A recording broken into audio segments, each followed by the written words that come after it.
Hola, what's up everybody? If you guys are interested in any merch, discounts, or tools that I use, please go to the first link in the description. It'll take you to my website. Stay up to date, see all the platforms that I post on, and you can also check out the tool link. Once you click on it, you go here. Everything's broken down into categories, so you can easily find whatever you're looking for. Now enjoy the video.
Alright, so I'm not opening up the downstairs unit until the day that we're going to schedule this. This is 12.5 pounds, I believe.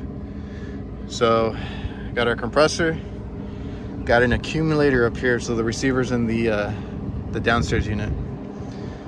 So up here there's no valves that I can close or anything. A bunch of service ports and stuff, so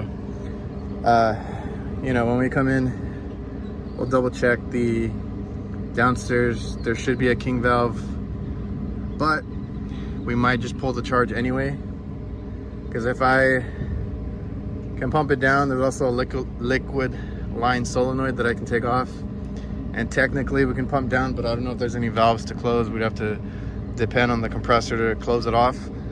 But yeah, if not, like I said, we're leaning towards recovering the charge just because we don't know what's in it, because we had a port that leaked, so we added some. It is working fine when it works, but just to be safe, we might pull it out, weigh what it is, and then weigh it back in to make sure it's the full charge. And that's what it's looking like right now. All right, so today is the day for the ice machine. We're going to attempt to move it over without cutting the lines or anything crazy, and get in there, take out the old solenoid, put in the new one, get it going, you know, vacuuming, everything that we need to do today, and get the ice machine going. And there should be some valves, service valves, that I can close, so we're gonna pump it down. We're gonna have to do it opposite, pump it down in the condenser, since this one has the receiver down at the evaporator unit and has an accumulator in the condensing unit. You can pump it down, no issues, get in there. I wanted to weigh out the charge and weigh it back in, but that's not realistic here. I'm trying to get the ice machine back going, and to recover 12.5 pounds, I'm pretty sure it has most of the charge, because it's working fine. It's just that one solenoid is underfeeding during harvest, and that second side won't fall. So we're gonna choose not to recover. We're gonna try and pump it down. I mean, I might still have to recover it. I mean, not recover, pump it down, do our repair. It's in a tight spot. It has, I don't even like the way the copper lines are run on this. Everything, to me, is like touching, like rub outs waiting to happen. So we're gonna do our best to get in there and you know, in a tight spot. Like I said, I'm gonna have to sweat it out because it has elbow, like there's bends and stuff too, to where I can't really cut. It's not a straight line. like the ones that I'm used to that are straight solenoids. This one goes up through the valve and then out the side. And then those, like I said, those lines are bent at a 90 right there. I'd have to cut it back quite a bit and then make a new 90 and stuff. But personally, for me, the less joints, the less leak points, right? If I have to put a whole elbow in there and not another 90 that I bend or I use a coupling, those are more areas that it can leak.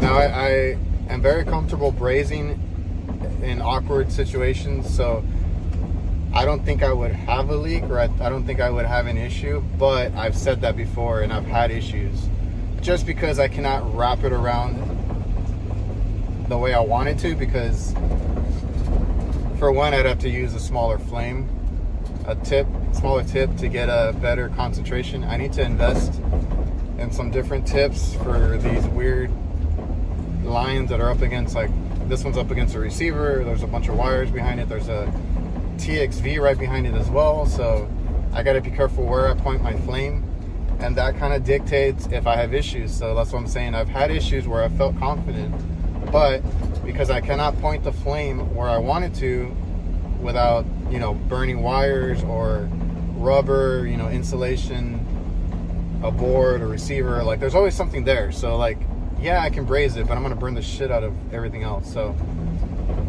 that's usually the issue, is not that I can't braze it, it's just that I can't point the flame where I want it to, because it'll go behind it and all that. So, you know, like I said, we're gonna get in there, get a tight, try and get into that tight spot and get it going. Oh, what I was saying is I can't cut it out, so I'm gonna have to unsweat that solenoid valve. I mean, I really don't care that solenoid is bad to begin with, so I'm gonna burn the crap out of it to get it to get it out.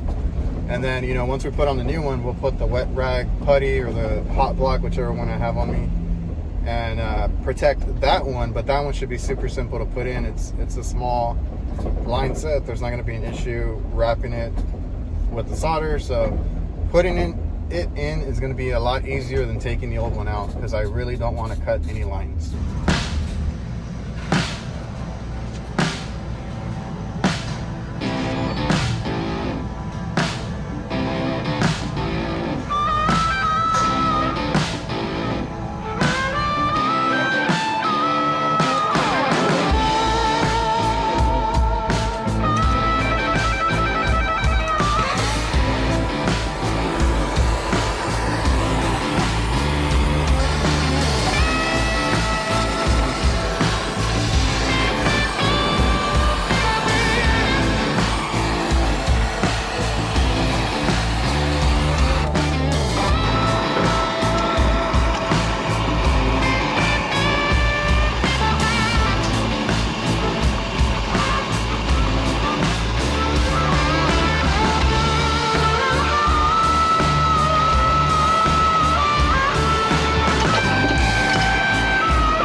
Alright, that really sucked, and I hate telling, you know, the customer that we have to wait.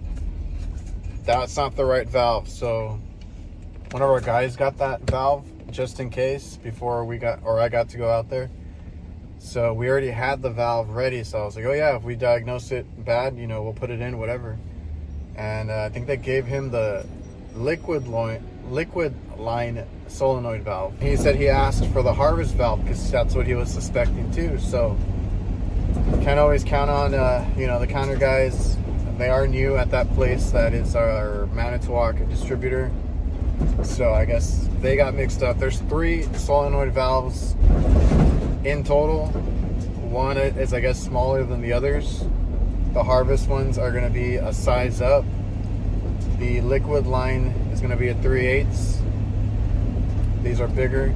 So I could have jammed it in there with a piece of pipe, like a 3/8. So we decided, you know, especially because it's not a super old unit, like we'll put in the right part and all that, so that we don't have a restriction of any kind, just in case. And I was thinking maybe I gave him the wrong part, but I was thinking of another call that I had. So one of the guys ordered this valve, and he specifically asked for the harvest valve. And I think either one would have been fine. I think those are the same exact part. The only different one is that solenoid pump down valve, basically. It's smaller.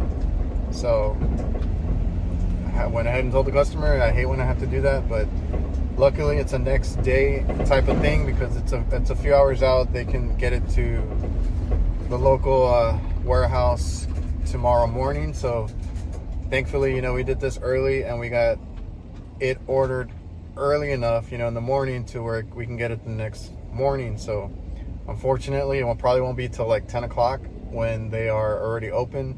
So we're going to be in the way a little bit, but we already have it ready. It's already pumped down. I already took out the old one, so I had to cap off the lines for now, just to keep it. It's not going to be super sealed, but just to keep it capped off. So tomorrow we just hook up our nitrogen, solder in the valve, the right one this time, and then pull a vacuum and open up the valves, and then maybe add a little bit of charge just in case, and we should be good.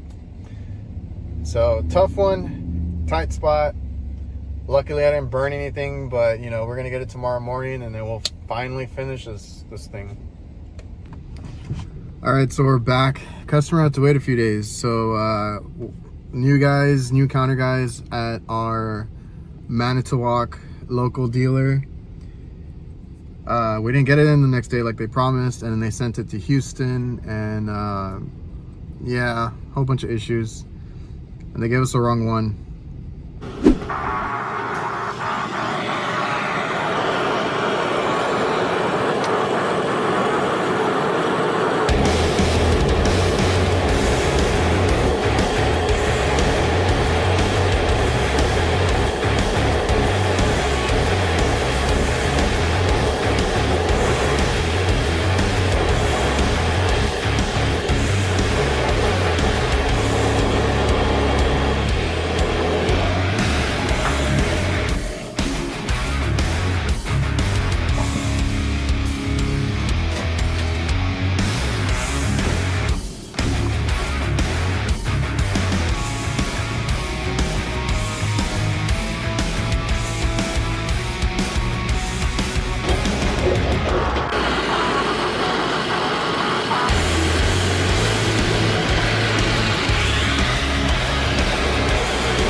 Oh man, so we got them some ice finally. Oh, I don't know what the mix-up was. Maybe that's because it's new guys, but you know, we had to deal with the part not getting in. And you know, finally it's a Friday. It took all week to get it, and we got them some ice. So pressures were pretty good. I'm not gonna put any more refrigerant in it. It drops ice in the time that it should. All my pressures are good, and it drops ice. We might go through and do a follow-up and kind of check it a little more thoroughly another day, but you know, I was there for a while. After a whole bunch of AC calls today, it's getting hot outside, so those we're getting slammed with AC calls. So simple enough. I couldn't record too much. I was like in a hurry, and we were in the drive-thru. I was trying to get out of the way as quickly as possible. So I kind of only showed, you know, brazing in that, or I don't know, I haven't even looked at the footage, brazing in that valve real quick, and I had to get out of there. So this might be a rough one, but you get the gist of things. It was a bad valve, underfeeding, restricted, and finally got the new one in and put it in. Speaking of getting slammed with calls, I've had quite a bit of headaches. Today was a lot of like filters, ducts falling apart, busted belts, you know, just not anything too crazy, just, you know, it tired me out. And then I had to do the solenoid before the weekend so they can have ice for the weekend. So we have a lot of calls coming in, a lot more issues with our walk-in Hvacr Intelligen. So we're gonna get pretty busy soon. It's already hot weather out, everything's falling apart, you know how things go. And yeah, stay tuned. You'll probably see some of that very soon. Remember to like, comment, subscribe, and I will see you guys.